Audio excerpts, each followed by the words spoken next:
वंदे मातरम। दर्शक मित्रों, आप देख रहे हैं स्टार न्यूज नेटवर्क और मैं विजयकांत। सूरत नगर निगम की आज की आम बैठक में विपक्षी आम आदमी पार्टी का जोरदार विरोध। शासक बेचैन हो गए, मगर मेयर की बैठक स्थगित करनी पड़ी। सिटी बस में कथित गाय चोरी के मुद्दे पर नेता प्रतिपक्ष, उपनेता दंडक समेत सदस्यों ने मेयर को खिलौने बस में भेंट किए। सत्ताधारी भाजपा के कुछ नगर सेवकों को, आपकी महिला नगर सेवकों को उनके संस्कारों के बावजूद उनका मजाक उड़ाया।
બીઆરટીએસ બસ હોય એમાં અવારનવાર મૃત્યુ થતા હોય છે, પરંતુ શાસકોને માત્ર રસ છે એમાં કે કેટલા લોકોએ સવારી.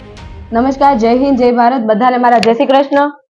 આજે સુરત મહાનગરપાલિકાની સાધારણ સભા એટલે કે સામાન્ય સભા હતી અને આજે આમ આદમી પાર્ટીના તમામ કોર્પોરેટરશ્રીઓએ કાળા કપડાં પહેરીને માથા પર કાળી પટ્ટી બાંધીને સુરત મહાનગરપાલિકાના તમામ શાસકો અને વહીવટી તંત્રનો વિરોધ અમે નોંધાવ્યો છે. આજે આપણને ખબર છે કે સુરતમાં અવારનવાર ઘણી બધી દુર્ઘટનાઓ બનતી હોય છે. એ તક્ષશિલા કાંડ જોઈએ કે પછી હાઈ ટેન્શન લાઈન પડવાના કારણે ઈજાગ્રસ્ત લોકોની વાત કરીએ કે પછી સુરત મહાનગરપાલિકા સંચાલિત સિટી બસ કે બીઆરટીએસ બસની દુર્ઘટનામાં લોકો ઈજાગ્રસ્ત થતા હોય કે મૃત્યુ પામતા એની ઘટના જોઈએ. જ્યારે આવી કોઈ ઘટના બને છે ત્યારે ઘટનાને ઢાંકવા માટે હંમેશા શાસકો અને વહીવટી તંત્ર મોટી મોટી મિટિંગોની વાત કરતા હોય છે, નવી પોલિસી બનાવવાની વાત કરતા હોય છે કે ભાઈ અમે મિટિંગો કરી છે, જે તે વિભાગીય લોકો સાથે મિટિંગ કરી છે અને અમે આવા નવી નિયમો અને પોલિસી બનાવી છે. પરંતુ ઘટનાઓ પછી કેમ, ઘટના જ્યારે દુર્ઘટના બનતી હોય એના પહેલા કેમ કોઈ કાર્યવાહી કરવામાં નથી આવતી? એના પહેલા જેમ લોકો અવાજ ઉઠાવતા હોય છે તો કેમ એમનો અવાજ સાંભળવામાં નથી આવતો? આજે સુરત મહાનગરપાલિકા સંચાલિત સિટી બસ અને બીઆરટીએસ બસની વાત કરીએ તો 100 થી પણ વધારે લોકો એમાં મૃત્યુ પામ્યા છે. આજે જે ગરીબ લોકો મૃત્યુ પામે છે એટલે આ લોકોને, ગરીબ લોકોના જીવની કિંમત નથી, શાસકોને બિલકુલ કિંમત નથી. આજે કોઈ એની જગ્યાએ કોઈ મોટો વ્યક્તિ, ઉદ્યોગપતિ કે રાજકારણી વ્યક્તિ સાથે જો સિટી બસ કે બીઆરટીએસ બસ અથડાઈ હોત તો તાત્કાલિક ધોરણે એમના કાર્યવાહી થતી હોત. આવા જે અત્યારે નાટકો કરે છે, નાટકો ના થતા હોત. કોઈ પણ ઘરમાંથી એક વ્યક્તિ જ્યારે મૃત્યુ પામતું હોય છે તો ખાલી એક વ્યક્તિ મૃત્યુ નથી પામતું, એમની સાથે એમનો પરિવાર આખો તૂટી જતો હોય છે, એમની સાથે આખા પરિવારના સપનાઓ તૂટી જતા હોય છે. પરંતુ આ શાસકોને લોકોના જીવની કોઈ કદર નથી. બસ માત્ર ને માત્ર વાહવાહી કેમ લૂંટવી સામાન્ય સભામાં, કેમ રાજ્ય સરકારને, કેન્દ્ર સરકારને વાહવાહી કરવી, એ જ માટે આવતા હોય એવો હંમેશા વર્તન રહ્યું છે. જ્યારે આમ આદમી પાર્ટી દ્વારા સિટી બસમાં સીસીટીવી કેમેરા લગાવવાની વાત હોય કે ટિકિટ ચોરીની ઘટના પકડવાની વાત હોય ત્યારે હંમેશા શાસકોએ આખાડા કાન કરેલા છે અને એના કારણે વારંવાર આ ઘટનાઓ બનતી હોય છે. આપણને બધાને ખબર છે કે આ ઘટનાઓ બનવા પાછળ ભ્રષ્ટ અધિકારીઓ પણ એટલા જ જવાબદાર છે. જો ભ્રષ્ટાચાર મુક્ત જ્યાં સુધી આ સિસ્ટમ નહીં થાય ત્યાં સુધી આવી ઘટનાઓ વારંવાર બનતી રહેશે. અમારી માંગણી છે કે જેમાં જે તે વિભાગીય વડા હતા, જેમને ભૂલના કારણે, જેમણે ધ્યાન નહીં રાખ્યું આખા ડિપાર્ટમેન્ટનું, એના કારણે આ ઘટનાઓ બની છે, તેમને સસ્પેન્ડ કરવામાં આવે.